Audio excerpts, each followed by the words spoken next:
अद्भुत कपड़ा। एक समय की बात है, राजा कृष्णदेव राय विजयनगर में दरबार लाकर बैठे थे। उसी समय दरबार में एक सुंदर महिला एक बक्सा लेकर आई। उस बक्से में एक मखमली साड़ी थी, जिसे निकालकर वह दरबार में राजा और सभी दरबारियों को दिखाने लगी।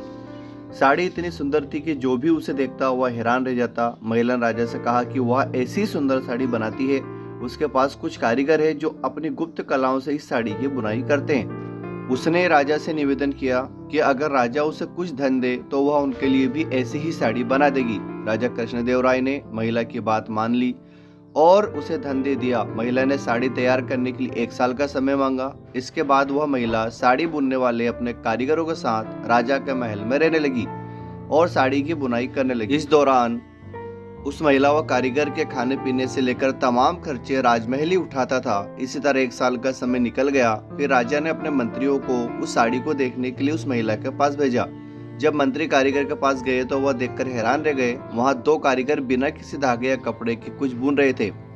महिला ने बताया कि उसे कारीगर राजा के लिए साड़ी बुन रहे हैं, लेकिन मंत्रियों ने बताया कि उन्हें कोई साड़ी दिखाई नहीं दे रही है। इस पर उस महिला ने कहा कि यह साड़ी सिर्फ वही लोग देख सकते हैं जिनका मन साफ हो और जीवन में उन्होंने कोई पाप ना किया हो। महिला की बात सुनकर राजा के मंत्री परेशान हो गए। उन्होंने बहाना बनाते हुए उस महिला से कहा कि उन्होंने वह साड़ी देख ली है और वो वहां से चले गए। राजा के पास वापस आकर उन्होंने कहा कि वह साड़ी बहुत ही सुंदर है। राजा इस बात से काफी खुश हुए। अगले दिन उन्होंने उस महिला को वह साड़ी लेकर दरबार में हाजिर होने का आदेश दिया। वह महिला एक बक्सा लिए हुए अपने कारीगरों के साथ अगले दिन दरबार में आ गई। उसने दरबार में बक्सा खोला और सबको साड़ी दिखाने लगी। दरबार में बैठे सभी लोग बहुत हैरान थे, क्योंकि राजा समेत किसी भी दरबारी को कोई साड़ी नहीं दिखाई दे रही थी। यह देखकर तेनालीराम ने राजा के कान में कहा कि उस महिला ने झूठ बोला है, वह सभी को बेवकूफ बना रही है। इसके बाद तेनालीराम ने उस महिला से कहा कि उन्हें यह दरबार में बैठे किसी भी दरबारी को यह साड़ी दिखाई नहीं दे रही है। तेनालीराम की यह बात सुनकर महिला ने कहा कि यह साड़ी सिर्फ उसी को दिखाई देगी जिसका मन साफ होगा और उसने कोई पाप ना किया हो। महिला की इस बात को सुनकर तेनालीराम के मन में एक योजना आई। उन्होंने उस महिला से कहा, राजा चाहते हैं कि तुम खुद उस साड़ी को पहनकर दरबार में आओ और सभी को वह साड़ी दिखाओ। तेनालीराम की यह बात सुनकर वह महिला राजा के सामने माफी मांगने लगी।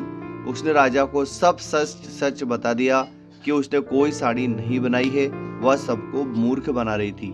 महिला की बात सुनकर राजा को बहुत गुस्सा आया। उन्होंने उसे जेल में डालने की सजा सुना दी, लेकिन जब उस महिला ने बहुत विनती की तो उन्होंने उसे छोड़ दिया और माफ करके उसे जाने दिया। साथ ही राजा ने तेनालीराम की चतुराई की तारीफ भी की। इस कहानी से हमें सीख मिलती है, अधिक दिनों तक झूठ या धोखा छिपाया नहीं जा सकता है। एक ना एक दिन सच्चाई सबके सामने आ ही जाती है। साथियों, कैसी लगी स्टोरी? चैनल को लाइक, शेयर और सब्सक्राइब जरूर करें और कमेंट जरूर करें। धन्यवाद। Thank you very much.